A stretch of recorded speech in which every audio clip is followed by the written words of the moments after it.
Did Konami ruin Fake Worlds, their KCGT? We're going to review the grand finals, the top deck list, even throw in a top 4. Let's go.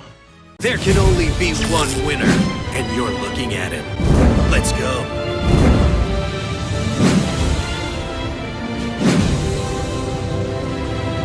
Very quickly, the KCGT just happened, which is the replacement for Worlds because of the thing that's going on around the Worlds. And many people are saying that they ruined the KCGT, that they had one job and they ruined it through disconnecting, microwaves, all that nonsense. I'm sure you're going to see or have already seen my meme video. We're going to very quickly review the grand finals, the top 4, and the deck lists. Let's go. Right off the bat, it does seem like Konami does not want us to see the full grand finals, as the championship duel replays only has one duel from the grand finals, not even the total match. So we're going to have to dig for it now. Top 4 of the KCGT, let's go. Starting off with the Charge Light Brigade, adding a Raiden from the deck to the hand. Raiden milling 2 cards, then banishing for a Dragon Duel on the very first turn. That's crazy. We're going to Synchro Shokan into a Vermilion. Vermilion Dragon Mech, triggering the Dark to search for 100 Thunders, which will summon Thunder Dragons from the graveyard. That was the core main play of turn 1 to have a good protection. Triamids, wow. Playing a field spell over the Cruiser to search the Cruiser to grab a Master. Zade King is at the top, by the way. Zeta at the bottom. Special summoning a Thunder Dragon from the graveyard. Now, it's important to note that with this Thunder Dragon on the field, you can only summon Thunder monsters, so sometimes it's good to just leave up that monster. Takes it out and negates its effect. Its effect would have been to search for a Thunder Dragon thanks to the King Golem. King Golem negating anything within the battle phase of battling with a Triamid. Hawk is going to discard to summon the Dark, tribute setting over the Dark to search for a Roar. Roar could add a Thunder Dragon in the graveyard back to the hand. Or a Thunder Dragon card. Thunder Dragon Thunders. Swinging in into a King Golem that will trigger the field spell to search the deck for probably a Sphinx. Treacherous Trap Hole, that is a great play. Wiping out both monsters on the field on the attack, so he could not respond to the King Golem, negating anything within that attack. Dancer boosts up the field by plus 500. Going to go straight to the battle phase, knowing that the King Golem will negate the back row if he declares an attack. He will negate both of the Thunder Dragons. No search for you. This is looking so good for Trimids, a free-to-play friendly deck. Going to play a Cruiser over the King Golem, then play a King Golem over the Cruiser. The Cruiser will now get searching for a Hunter. He passed. What? Wait, what is it? What's going on? 3,300. 38. Lethal. Zade King taking a game 1 victory. That was some really good Tri-Mid plays. I can't believe it. All right, back to the duel. Zade King at the top, Zeta at the bottom. TG, very popular deck. Not for the play you just made. 1,300 to the face, triple back row. Let me know if you enjoy me casting with no voice line so we can get through it quickly. Searching for a Martin Bird, discard the Martin, draw a card, and search for a Lunalight Fusion. Canadia flipping down the bird. What? I guess he wants the Canadia in the graveyard so he could chain his other trap to put it back up in the field. I can't think of any other good reason to do that. What was up with that? I think he also does deny him using Martin, so that's probably the best reason to flip him down so the Martin does not return the bird back to the hand. But is that worthy of a Canadia if it's not also for the reason to use the other effect of Canadia to summon from the graveyard? Possibly. We don't know what his other back row cards are. Summoning a Cat Dancer Fox, reduce the Serpent to 0. Canadia. Fox. What the Fox? Now the Fox negating the Canadia also negates the Canadia in the graveyard, which means he is also negated from using the Survival End if that's his other face down card, which would have destroyed the Canadia that he summoned. Now, could he have prevented this? He sent a Fox from the hand to the graveyard, right? So it really wasn't preventable. He Canadia'd to flip that down. Then he Lunalight Fusion. I guess there was no way to stop the Fox from being able to negate. That's just unfortunate. It's a Needlebug Nest anyway. It's not a survival end. Chaining Canadia from the graveyard, but this does not matter. He's going to burn for 5,000 damage. The big mistake here was summoning a Serpent for no reason. You can't have an attack position monster against Lunalights. You can't. And the 1,300 damage, that was just no good. That was not good. That was a huge oops. It's okay. Let's go into game 3. Onomats versus Onomats. Onomats going first is a massive advantage. If you go first, that's why you're a tier 1 deck, because of going first. Because not only do you get to turn 1 Bouncer, which he did not do even after a doo-doo draw, okay? This is not why they're tier 1. They're tier 1 because they draw 2, then make a Bouncer, not set 3 back row, so it's already not looking good. Discard a doo-doo draw, Sister, activate, Floodgate Trap, pull flip down the Sister so that he cannot summon alongside the Sister, adds a Bolt, cannot use the Bolt. Very good Floodgate. Now we have our own Sister. No Floodgate, no Fiendish Chain. Gaga Bolt to the hand. Gaga Bolt could destroy a card in the field. Returning the Bolt. We don't want the Bolt. We're going to return it to grab a Gaga Coat. Special summon the Coat. Zuba Coat, summon the Onomatopoeia. Sister, change the levels to 6. M7, return a monster on the field or in the graveyard back to the hand. Book of Moon, flip it down. Lance. Book of Moon. So the first Book of Moon is going to essentially be negated by the Lance, but if we activate the second Book of Moon, it's going to resolve before the Lance makes him unaffected. Flip it. He is floodgated, so he cannot flip his monster back up. MST, take out the back row card after drawing 2. Onomatopoeia. Took out a Void Trap Hole, which will only negate and destroy a 2,000 attack or higher on summon. Tribute summons for a Gaga Head, which is for Gaga Head. You want to Void Trap Hole the Gaga Head. That was a really good MST. I could not believe it. Bad aim in response to the Gaga Sister changing the levels on the fields. Lance to be unaffected. Holy moly. Forbidden Lances, Book of Moons, the MST. You know, the Lance would have protected him from the Void Trap Hole anyway. Insane. Gaga Bolt on top of that, taking out the set M7, making an M7, return the Onomatopoeia, and that is lethal damage. The biggest mistake was Zaid King did not have a good turn 1. Draw better.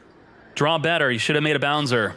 Correction, Void Trap Hole is only on special summon, so it would have stopped an Exceed summon, not the Gaga Head itself, but he did have Lance for it anyway, so corrected, but that is exactly what it would have done. It's pretty much the same thing.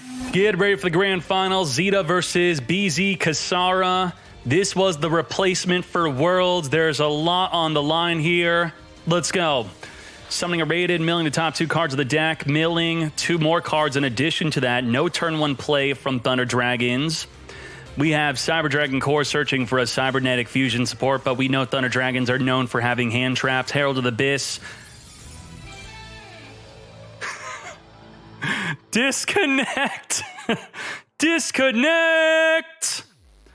Microwave. Konami. They did not replay this duel. Konami did not admit fault for this. Now you're thinking time limit win. Well, I don't know. Did he have a Thunder Dragon Dark in his hand and he disconnected while he had it? Did he really hold his opponent? Did Konami have no way to see if it was their fault or the player's fault? Would he have won anyway? We don't know. He could add a Seer Karibo, but we disconnecting. Good job, Konami. In order to prevent misinformation after playing that duel and making my joke, we have found out that Zeta has self-admitted that he did not disconnect, but his laptop, notebook, PC, whatever he was using, the battery died.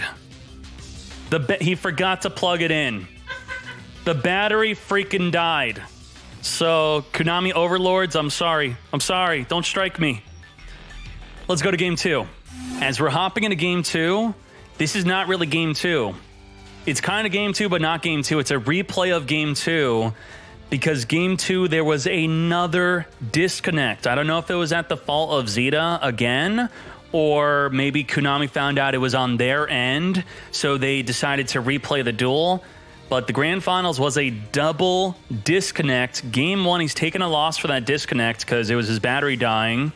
But for game 2, they chose to replay the duel. Not sure the full details why. Not that Konami would ever release that, but that is the issue. Let's go. Lupine, banishing Double Thunder Dragon to special summon a Thunder Dragon and search for a Thunder Dragon. Grabbing the Hawk. And special summoning a Roar. Now, what we could expect here is a rank 6 Exceed. He's going to discard Thunder Dragon to add 2 Thunder Dragons. Normally, what you do is you discard Thunder Dragon to add 1, and then you discard that other one to add the third. Now, why do you do that? It's to ensure that you have double Thunder Dragon in the graveyard to make it easier to summon your Levineer. Hawk, discard, summon the Roar. Now, what's very interesting here is he chose to not Exceed. Did not rank 6 Exceed. He would rather have a Roar on the field, as the Roar, when banished or sent to the graveyard, will summon a Thunder Dragon from the deck. Interesting. Very interesting to not make a Bouncer turn 1. Due to draw, discard the glove, draw 2, Sister, grab the bolts. Now, this is where the Bouncer could have negated the Sister. But, you know, Book of Moon is very popular. It could have just got Book of Moon. If the Roar gets Book of Moon and then destroyed, it will still summon another monster from the deck. So you can argue that the Roar is more protective, but less disruptive. Gaga Bolt, bolting the Lupine, adding the Dark to the hand.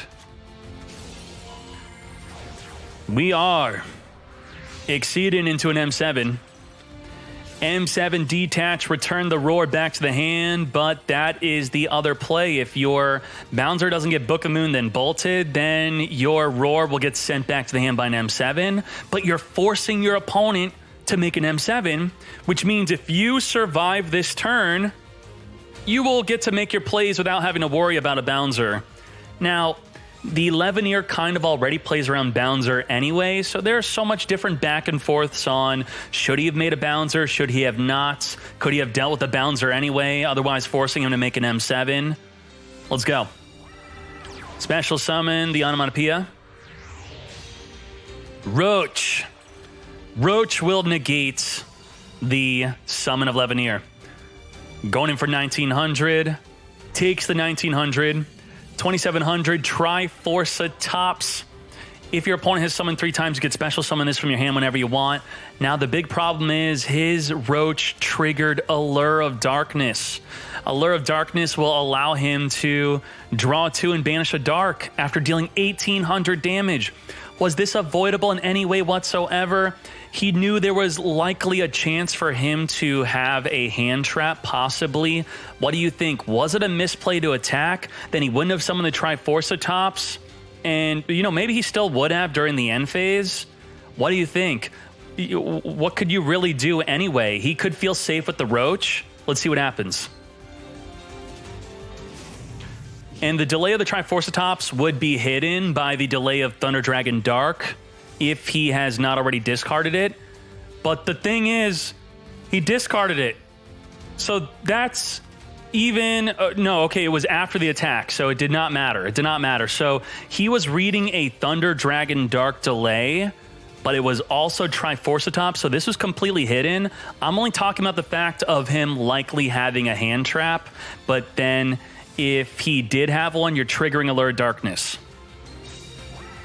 There you go, Allure of Darkness, draw 2, banish. Roar, summon the Hawk. Now that was one of the cards he drew. He drew that with the Allure. He would not have had a Melody of the Awakening Dragon if it weren't for attacking and triggering the Allure of Darkness. But if you're not triggering the Allure of Darkness, then when are you? Is it inevitable that they're going to hand trap block you after you deal damage? Well, it's not really inevitable. You could wait until you could attack without dealing 1,800 damage, which is the threshold. So what you would have to do is you would have to attack with your Onomatopoeia. Attack with Onomatopoeia, don't trigger the Allure of Darkness. That would be the safer play. I'm not saying he should have not made the Roach, but maybe should have at least waited with the Onomatopoeia to poke through the Allure of Darkness, possibly, maybe, instead of giving him a Melody into a double Levineer. Now, the Roach does stop Levineer, so we're going to see if it was worth it. He's got a ton of back row. We don't know what it is. He's got the Roach. It has to at least be something to stop and exceed. I would have definitely not triggered Allure of Darkness unless I had a back row to stop and exceed. I need something to protect my Roach, and then Roach stops the Levineer. Book of Moon. Perfect. Perfect. Lupine banish, double banish. Dark is going to search. Hawk's going to return any number of cards back in the deck to draw that many. Returns 2. Returns 3. Return 3, draw 3. Grabs 100 Thunders. Set, pass. Cannot make the Levineer without being negated. M7. What the heck was that? M7 detached to return his Steel Swarm Roach back to the extra deck. Now, did he do that to get the glove and the Onomatopoeia in the graveyard? Let's see his play. What the heck? What the heck? Okay. Summon the coat. Coat summoned the Onomatopoeia, which would have not been in the graveyard if it weren't for him returning his Roach. And then we're making an Excalibur. We're going in for lethal. So now we no longer have... What I see in this duel is he is completely disregarding hand traps. He triggered Allure of Darkness. If you could add any hand traps, Sphere Kribo, regular Kribo, or the Triforcitops, then he gets a free Allure of Darkness. And then right here, you gave up your Roach for another lethal, another big play around hoping he doesn't have a hand trap. This is, I'm not going to say it's a misplay. It is high risk and super high reward. If he wins from this play, you all will be cheering that this was the biggest brain play to deal with your own Roach. He calculated the risk, and this is what he chose to do. And he got Sphere Kribo'd, and now has nothing to stop a Levineer. Chat, what do you think? Was that a big misplay? Was it a misplay to trigger the Allure, then get rid of your own Roach to then try to go for lethal? What he essentially did was he attempted lethal twice in a row. Maybe he's thinking that this matchup is so bad that he's going to lose anyway. So what he could try to do is steal the win. If he could steal the win in a bad matchup by attempting lethal, both turns he attempted lethal, and both turns he's going to lose and be in a bad position because of attempting lethal. If he did not attempt lethal earlier, no Allure of Darkness. If he did not attempt lethal right here, he would have a Roach. Let's go. Take out the Bouncer. Banish, banish, banish with nothing to stop this because we no longer have a Roach, which could have double negated double of the Levineer. We're going to Fiendish Chain to stop one of the Levineers. Now, he did return his entire hand besides one Levineer. Does he have the other Levineer still? He drew into it with the... No, he didn't. He's making a duo, so he didn't have another Levineer. Making a rank 8 exceed, and at this point, it's pretty much over. He could have negated the duo's summon. He could have negated the Levineer, then negate the duo, but maybe there would not even be a good reason to negate the duo. He could have also then held on to his Fiendish Chain, which could have been used on the Heliopolis if he would have even been able to make this through the Roach negates.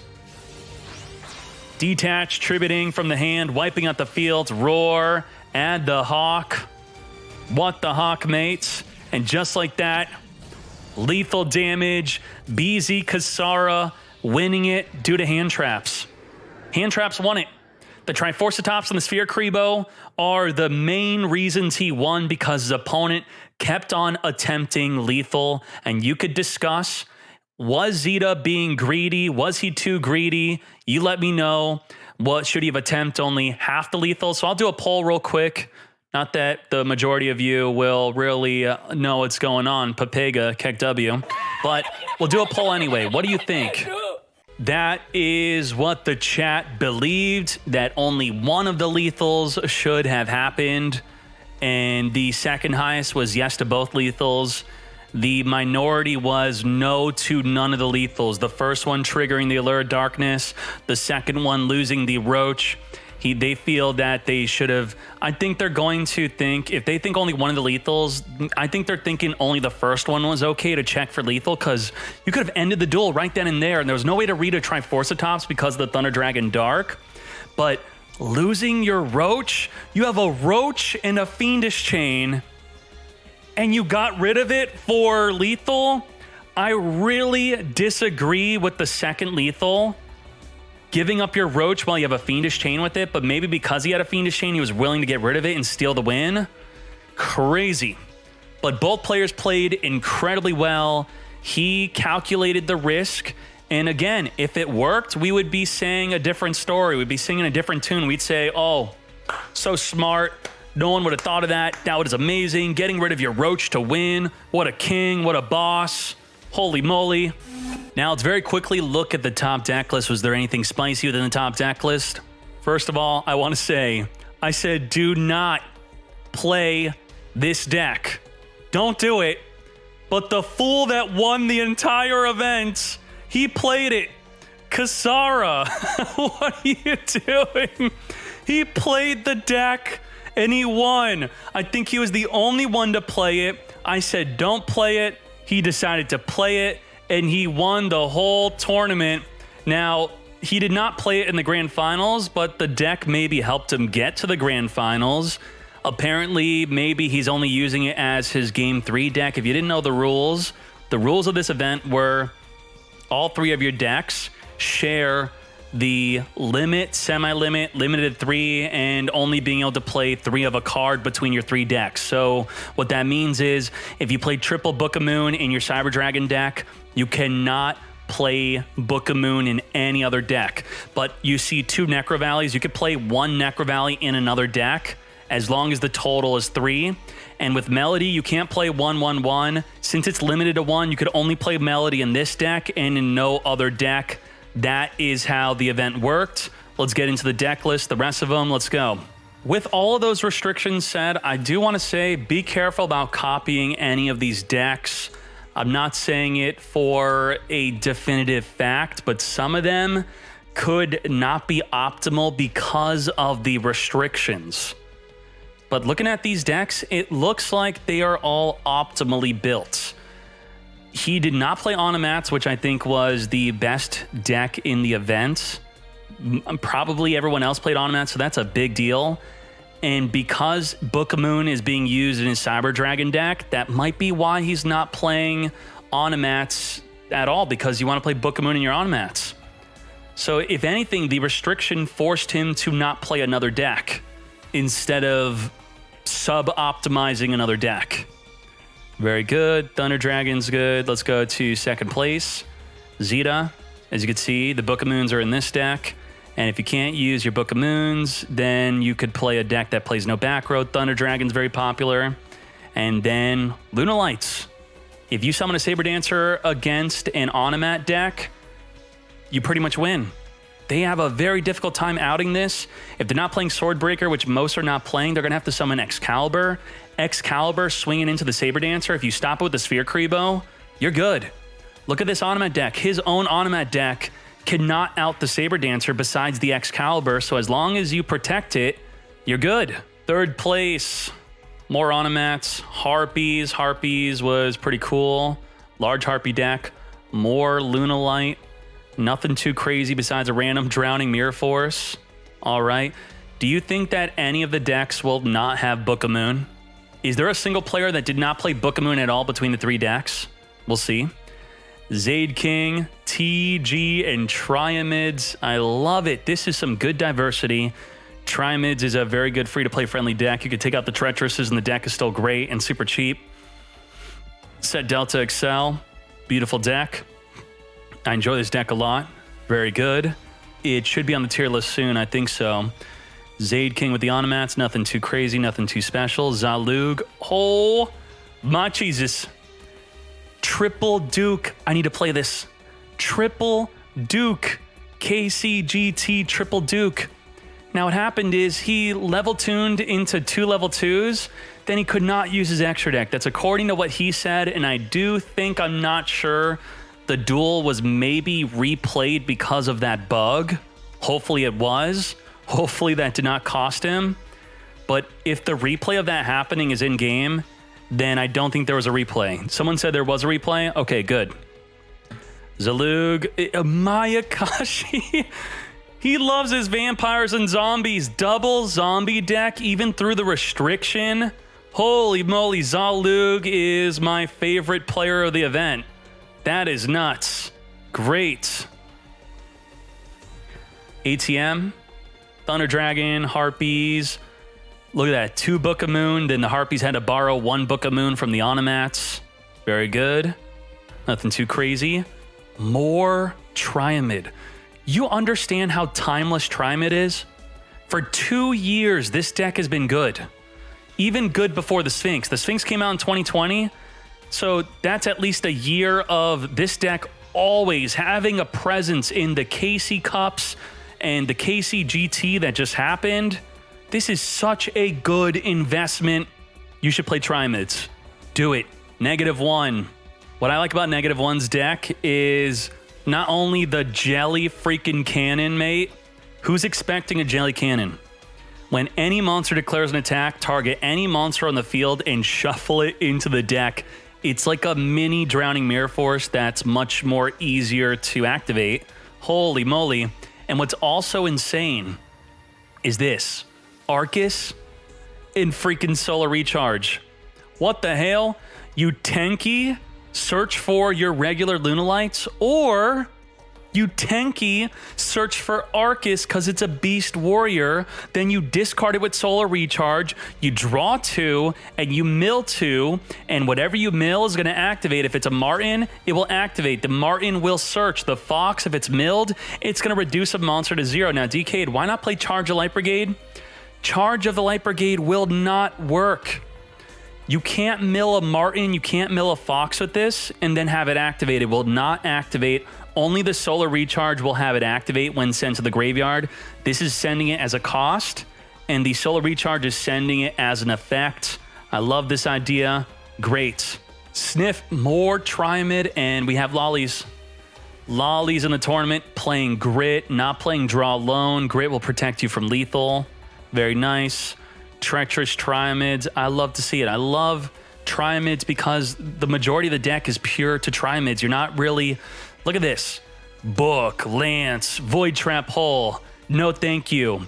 A pure deck like Triamids, yes. And also Witchcrafters, that looks pure too. No text, no popular text, none of that nonsense. They are playing Treacherous here, but whatever. I'll give that pass. I'm biased. I like the Triamids. Let's go. Osaka top 16. We have Thunder Dragons, Onomat, and Harpies. Nothing too crazy to mention here. More Satellar Knights. Satellar freaking Knights with Jelly Cannon. Jelly Cannon. We got Breakthrough Skill being shared between 2 decks. No Breakthrough Skill in the TG deck, which most people would expect to be played in. That would be the deck to play your Breakthrough Skill, but he's still not doing it. When I played TGs, when I played a Breakthrough Skill, I barely used it, and the deck was so good even without it. Why is no Resonator? That's a good thought. Where are the Resonators? What happened there? We're going to talk about what decks disappointed. Deep Grave, target a monster in either player's graveyard, summon it during the next standby phase. You what, mate? Gaia. I was thinking also, where's Gaia? Here's Gaia. Triple Chalice. Book of Moon in the Onomat deck. We have Harpies. Grucius, Onomats, Thunder Dragons, and the Set Delta Excel TGs. Triple Drowning, triple Breakthrough Skill. Nuts. Swordton, Shiranui, Ritual Beast. Freaking Ritual Beast. Triple Breakthrough Skill, triple Floodgate, Endless Trap Hell. Holy moly. Ritual Beast. Carrot. I like to see Gaia, Onomat, Thunder Dragons, or whatever. 2 popular decks. Ma, Shiranui, Harpies, and Onomats. I like the Revival Gift, summoning your tuner onto the field and putting 2 tokens on your opponent. Very nice. Moving on. And there you go. Those are the decks. Now, what was missing from the event? Resonators. Where are the resonators, mate? This is the tier list if an MCS were to happen every week. But if we look at the power rankings, are resonators not performing well? Resonators are performing better than Cyber Dragon. There were no Blue Eyes in the event, better than Harpies and Thunder Dragons, but Harpies and Thunder Dragons were quite popular in the event.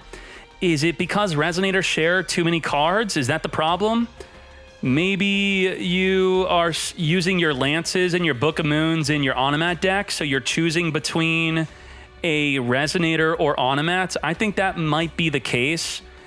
You can't strictly compare Thunder Dragons to this because Thunder Dragons will not share cards with any other deck and be able to play optimally, while this deck is going to play a little worse because you have to share the Book of Moons.